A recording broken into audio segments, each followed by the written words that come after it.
definitely. When, based upon your knowledge, when was this scene officially established? Do you know? We don't know. It took different forms. When you think back to the 1920s, when it was the first semblance of what our ballroom culture looked like, it was that pageantry there, that showmanship. In the 70s, I mean, you really saw by looking at Crystal Abasia in that competition, where she kind of said, minority people, there was a big change in ballroom where Butch could really support and come to balls, which if it had not been for like people like Richard Ebony coming in the late 70s, we wouldn't be here, the boys, the guys. And I guess the 80s was the closest I would, from what I heard from people, my historians, that ballroom looks like it does today. Will actually form not just under like a film queen who has a group of nurturing, but a group of people out there competing in an event called the ball. So I would say like the late 70s, 80s. But I think our ballroom historian, God rest his soul, Marcel, who's no longer here. We have Derek Ebony, who's done a really good job of kind of capturing our history and writing it out, and actually doing presentations all around the country, sharing people the history of the ball scene. So, work. When you first started the ballroom scene, what were some of the original categories? They were horrible too, I must say. They walked stuff like linen versus silk and leather versus suede. And then they had this one way was Adele's Effect, and it was horrible. And then they had poses and more poses. They had back then, I feel old now. There was no Roman Swiss Swiss, it didn't exist. And both Femme was just like when I came into the scene. So Tanaka and Aaron and that group from Philly are some of the founders of that category. So I think I came at the right time. Okay, so it was like just moment of being at the they right had place at the these right time. old fur coats on, and this is called the Morning Kiki, right? Right. It was an e-tug and an e-cug to see these old queens in entire coats. That's how it is. Oh, God. They weren't even full fur sometimes. I know.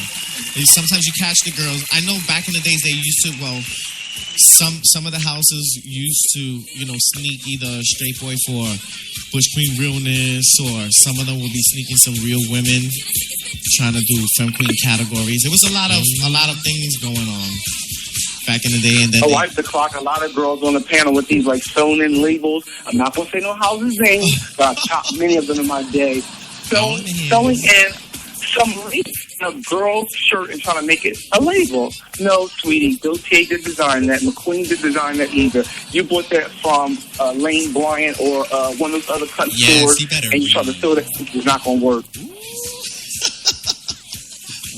You had better read. What are some of the new houses that weren't on the scene back when the culture first started, coming up? The ones that are new now, say our house like Existence in Philly, the house of Balenciaga obviously wasn't there. The house of Escada wasn't when I came in. They came out in 90, I think. I went to their first ball. Who wasn't here? It's like they keep rotating in and out. I can't really keep up with them these days. Those are the ones I can step aside. Here, Prodigy wasn't here, obviously. Lavin wasn't here. And just a year ago, they were something different too. They were the house of LaCroix and Ibisu. I mean, there's been, the ball scene is really taking a corporate model. I mean, houses and mergers, like Apple's done with a smaller little, manufacturer of some type of electronic good. Okay.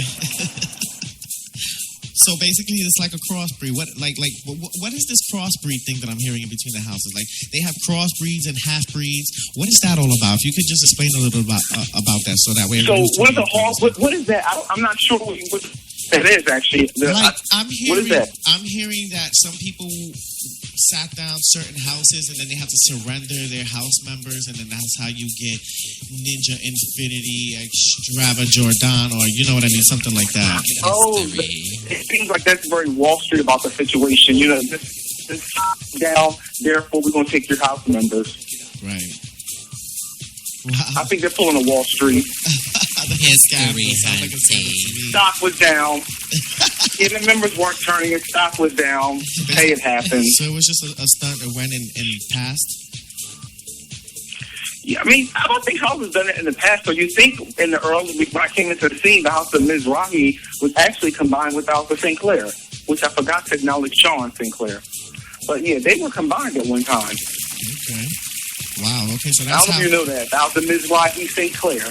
Because, you know, the game was starting to get hot when that was happening. It almost felt like we were playing like a game of chess or something, you know? Yeah, I think that was one of those moments when people were starting to figure out, like, how do I get more attention drawn on my group? Not necessarily it was hot, but it gave attention points. But, you know, it did what it's supposed to do. And I think you're right. It made it hot for a little while. Yes. Ballroom scene was definitely hot. Okay, so in your if you had say, who would you think would be the overseer of all the houses? Basically, who's in charge of the girls? I'm in charge of the girls. So all houses?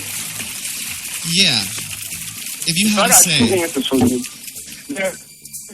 There's the answer that is the truth. Who has the power in our community?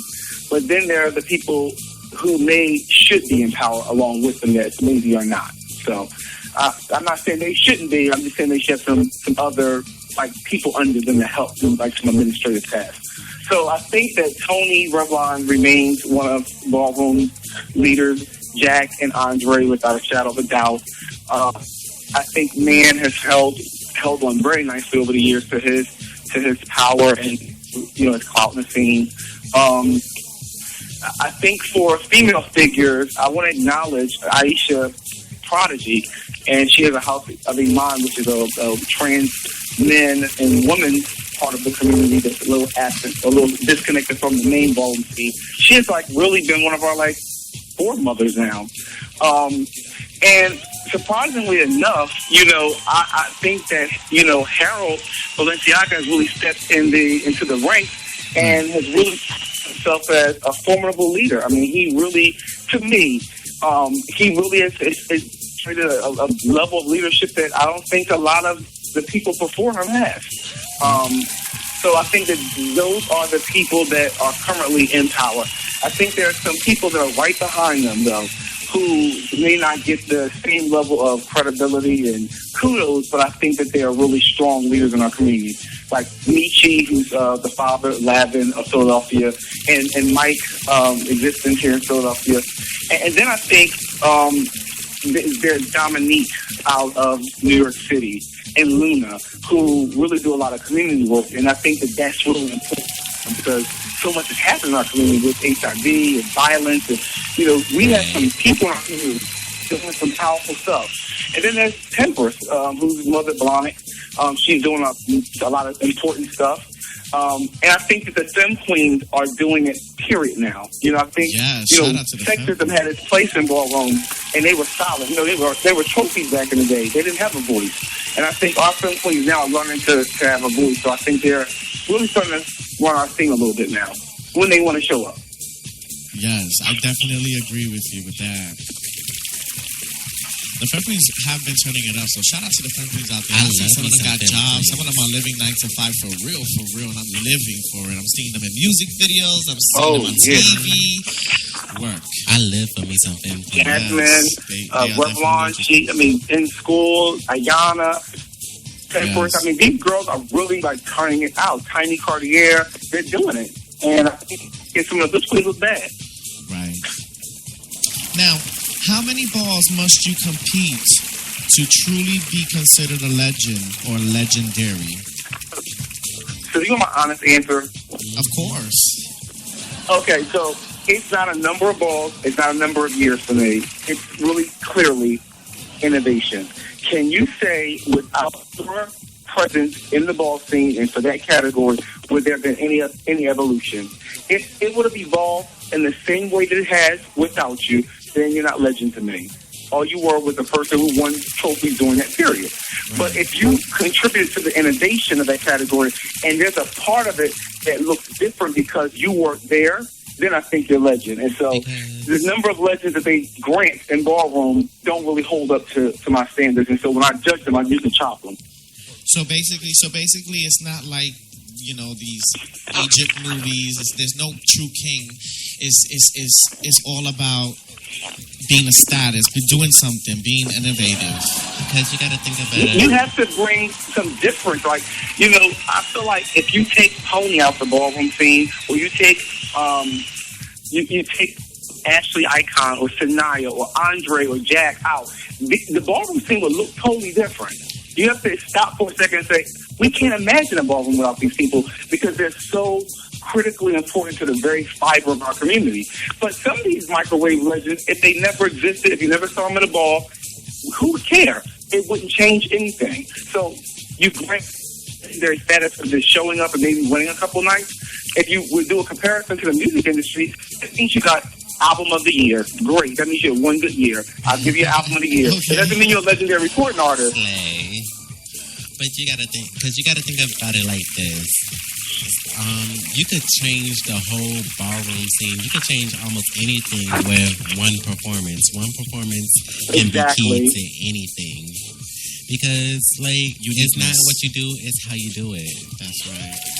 People like Leomi and Deshaun to me were legendary long before ballroom decided to stand them legendary. Yeah, before it turned and up. To me, I thought ballroom dragged its feet on two of the people that are responsible for taking this whole thing mainstream. You know what I'm saying? Who might that be, by the way? Susie Liu and the small industrial city in Minnesota and say, oh, she's legend because she won 20 balls. Who cares? You don't even know who she is. Wow. So I'm the one that doesn't usually get invited to those conversational status. Actually, I do get invited. I don't go because I don't usually say yes to anybody. So you better slay. I know. Once again, we have Father Jay Blahnik in the building. Special exclusive interview. It's your boy, the Morning Boner. It's the Nazi bastard himself. And you're tuned in to the Morning Kiki Show. Don't forget, real quick, I have a couple more questions before we go. What are the 5 basic principles of voguing? Please let me know. I think it's not 5. I think it's 6 really. So you think there's hand performance, there's and I don't think spins is really. So if you take out spins and dips as 1 and make them 1, that would be 5. Because really, 5 elements would be a catwalk, a duck walk. Spins and dips as 1, hand performance and floor performance. And Ashley Icon was a master of floor performance. I was a master of spin and dip. Alyssa was a master of cat and duck walk. See, those people you can't take out of our scene. They can't go anywhere because they're such innovators. Right. Legends. People, if you want to know, that's a legend. What houses started the first battle? What do you mean in terms of battle? Like the first ball. You mean the battle balls that are in New York? The Rumble balls? What was the house that first started the first ball? I don't know that answer. I mean, I don't think it was a house that did. I think there were a group of drag queens who had daughters who were competing against each other. I don't think it wasn't a house. There was a whole bunch of drag queens that just got into shade on the corner of the pier. Started exactly. each other out. Exactly. I would say that. So listeners out there, that's what I'm calling it, the pier performance. Speaking of the pier, have you chilled on the pier, the legendary pier? No, I'm not one of those people that spends their day in New York City on the pier. But when I'm in New York City, I do make it to Soho and find my way to a lot of the lovely shops that are there. Okay, cool. But there are a lot of those dirty kids that come off the pier and become legends in the ballroom scene for just being relatable. Not having any talent, though. That was a dirty blow. You can take that from me. Yeah. That was a mean one for the Morning Kiki. Let's have a Kiki. You already know. 347-709-0655 is the number to dial. I have 3 more questions before I let you go, Father Jay Blahnik. How